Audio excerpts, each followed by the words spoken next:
Naš vrt tokom cijele godine obiluje raznovrsnim biljkama. Sve te biljke trebaju njegu koja se sastoji od gnojidbe, zaštite od raznih insekata, oblikovanja same biljke te zaštite od bolesti. Danas vam govorimo o svemu što je potrebno za uzgoj najčešćih biljaka u vrtu, njihovoj zaštiti i prihrani sa prirodnim preparatima i uspješnom uzgoju biljaka. Uz korisne savjete za zajamčen uspjeh, ako ostanete uz nas do kraja videa, saznati ćete kako možete osvojiti i vrijedne darove koje smo za vas pripremili. Prije uzgoja biljaka ključno je pravilno pripremiti tlo, jer je ono osnova svake uspješne proizvodnje. Dobro pripremljeno tlo osigurava biljkama potrebne hranjive materije, dobru strukturu i optimalne uslove za rast. Prirodna obrada tla ne samo da poboljšava prinos, već čuva zdravlje zemlje i biljaka. Jednostavno dodavanje komposta, glistinca, drvenog pepela, vapna i drugih prirodnih hranjiva ključno je za povećanje plodnosti tla.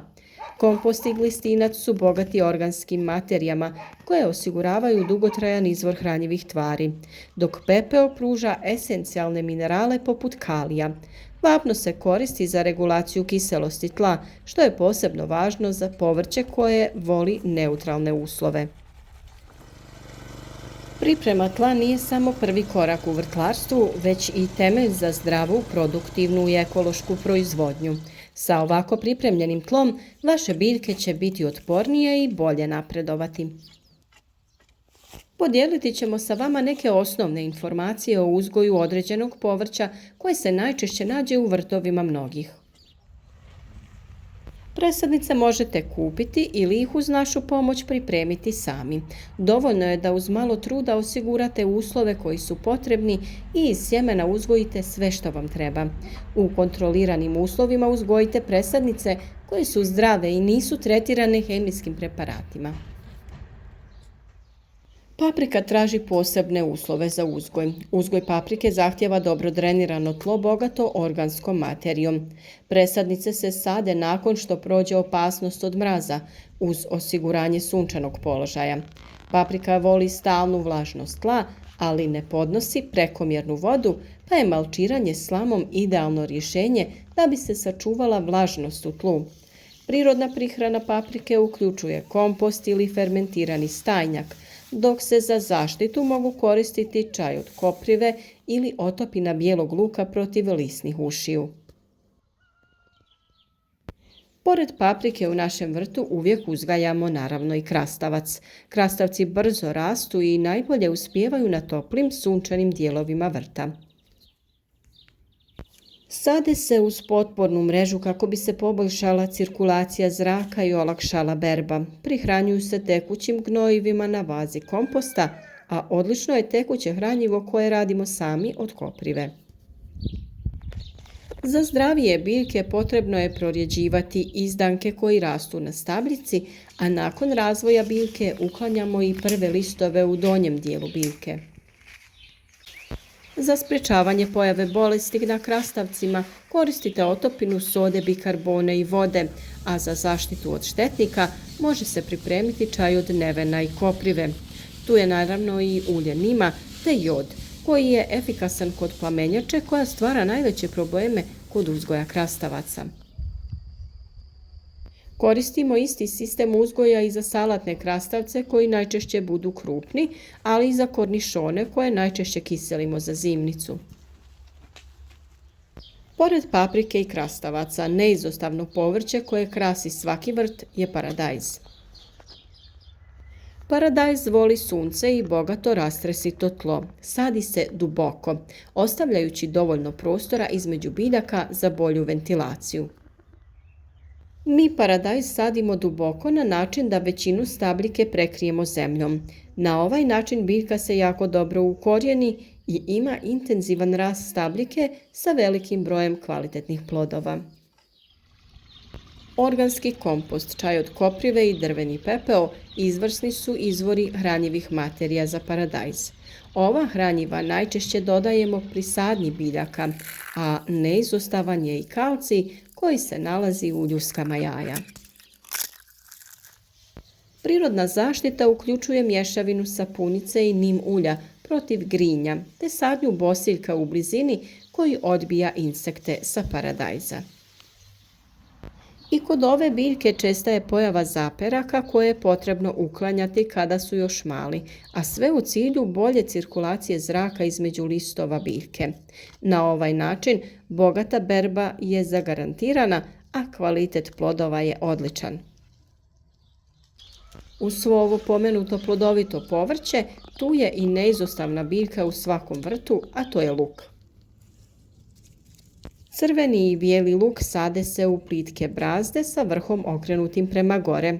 Biljke vole sunce i dobro drenirano tlo. Prihrana se vrši kompostom, a korov se uklanja ručno kako bi se očuvala struktura zemljišta. Naravno, i u ovom slučaju može se iskoristiti tanki sloj malča od slame ili mljevene kukuruzovine. Luk prirodno odbija mnoge štetočine, pa se može saditi uz druge osjetljive biljke poput mrkve. Uzdignute gredice su odlično rješenje za uzgoj povrća na manjim prostorima. Pored toga na njih se jednostavno mogu postaviti plastenici koji nam omogućuju cjelogodišnji uzgoj biljaka. Raznovrsnost biljaka na tako malom prostoru čini ovaj način uzgoja jako praktičnim. U ovakvim gredicama od jeseni pa sve do kraja proljeća uzgajamo i salatu. Salata brzo raste i traži umjereno bogato tlo te redovno zalijevanje. Sadi se više puta kako bi se osigurao svjež prinos u što dužem periodu. Čaj od komposta ili otopina pepela odlični su za prirodnu prihranu salate. Protiv puževa možemo koristiti taj pomenuti pepeo, te talog od kafe ili zdrobljene ljuske jaja oko biljaka, a često ih privlačimo u klopke koje napunimo pivom. Pored salate, puževi oštećuju i kupus koji također uzgajamo u vrtu. Kupus uspijeva u plodnom vlažnom tlu, a sadnice se postavljaju na razmak od 50 cm.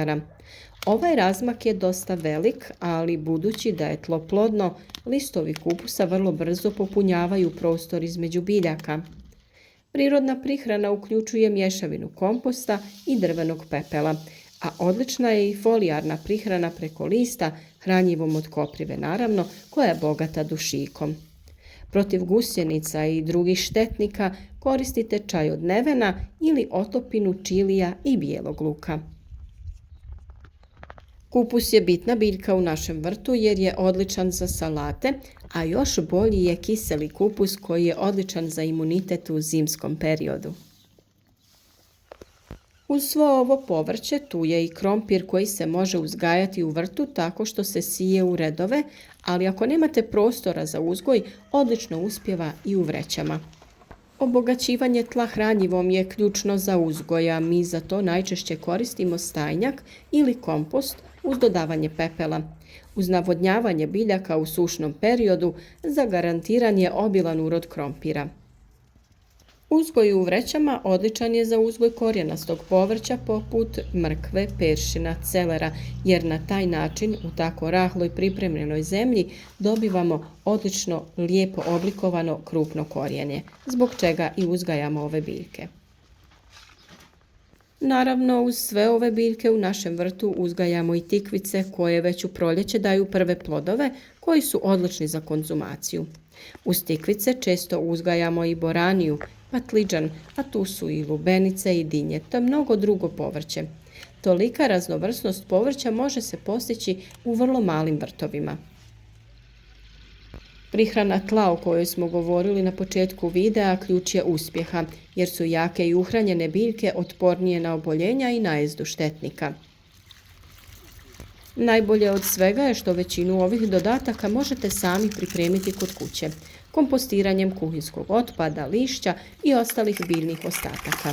Pravilno pripremljen kompost i prirodna gnojiva osiguravaju biljkama sve što im je potrebno za zdrav rast i razvoj, a istovremeno smanjuju potrebu za kupovinom umjetnih preparata. Ovo su samo osnovni savjeti za prirodan uzgoj povrća. U narednim mjesecima na našem kanalu detaljno ćemo govoriti o svakom povrću kada za to dođe sezona. Očekujte mnoštvo korisnih savjeta o sjetvi, prihrani i zaštiti biljaka. Uzgojite biljke od sjemena do ploda uz naše precizne savjete kako bi znali da jedete samo ono najbolje, s ljubavlju uzgojeno voće i povrće. A sada ono što smo na početku obećali. Za naše drage prijatelje i pratitelje kanala spremamo i vrijedne darove. Svi oni koji redovno prate naš rad i podržavaju nas imaju šansu da na kraju svakog mjeseca osvoje nešto vrijedno. Ono što je potrebno je da nam se javite u komentar i to je sve. Podijelite vaše iskustvo, napišite nešto vezano za temu. Mi ćemo odabrati najaktivnijeg pratitelja koji će dobiti iznenađenje. Okušajte sreću, spojite ugodno s korisnim. Uz kvalitetne savjete osvojite i poklon. Neka vam je sretna nova godina i da svi skupa u miru, zdravlju i blagostanju beremo plodove našeg rada. Hvala vam na gledanju i na podršci koju nam svakodnevno dajete.